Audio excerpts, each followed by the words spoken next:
আজকে জাতীয় মাছ ইলিশের রেসিপি নিয়ে আসলাম। তবে রেসিপিটা শেয়ার করলাম না। আজকে সরিষা ইলিশ রান্না করেছি। আমার অনেক পছন্দের একটা রেসিপি। কেমন হলো সবাই জানাবেন। আসসালামু আলাইকুম, সবাই কেমন আছেন? আশা করি আল্লাহর রহমতে সবাই ভালো আছেন, আমরাও ভালো আছি। আজকে ছাদ বাগানে চলে আসলাম। দেখেন এত সুন্দর জাম্বুরা ধরেছে, সবাই কিন্তু মাশাল্লাহ বলবেন। এত সুন্দর একটা ছাদ বাগান দেখতে কার না ভালো লাগে। শহরে ইট পাথরের দালান কোঠার মাঝখানে একটা সবুজের ছায়া, যেখান থেকে অক্সিজেন পাওয়া অনেক দুষ্কর। যিনি এই ছাদ বাগান করেছে, যারা এগুলার যত্ন নেয়, ওনাদেরকে অসংখ্য ধন্যবাদ।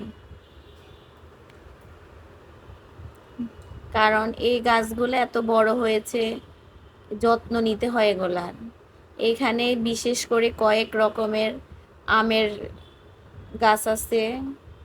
আম গাছগুলোতে সারা বছরই আম ধরে। তারপর আপনার লেবু গাছ, তারপরে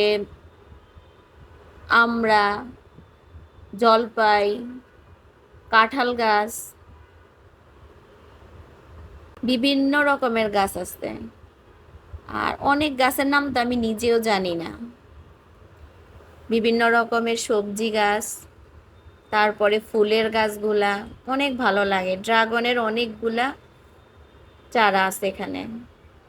তারপরে আমড়া গাছে অনেক ফুল করে আছে, আম গাছে আম ধরে আছে, বিভিন্ন ফুল গাছে বিভিন্ন রকমের ফুল ফুটে আছে। সবাইকে ফুলের শুভেচ্ছা।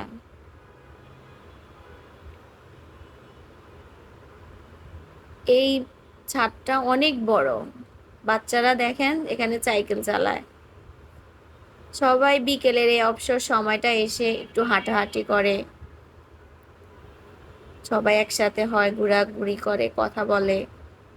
আসলে এরকম একটা বড় ছাদ এবং ক্লিন, অনেক যত্ন করে ওনারা।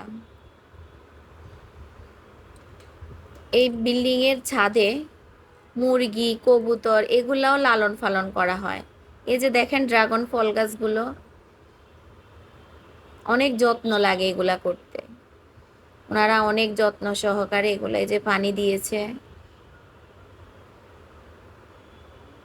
আসলে যত্নে, যেই কোনো জিনিসের পিছনে যদি আপনি পরিশ্রম করেন, যত্ন করেন, একদিন না একদিন সেখান থেকে আপনি একটা ভালো জিনিস পাবেনই। এই যে দেখেন এখানে মুরগি, কবুতর এগুলা ওনারা করে, টেক কেয়ার করে। অনেকগুলা কবুতর আছে ভিতরে, এই যে মুরগি দেখা যাচ্ছে। তারপরে এদিকেও অনেকগুলা গাছ আছে।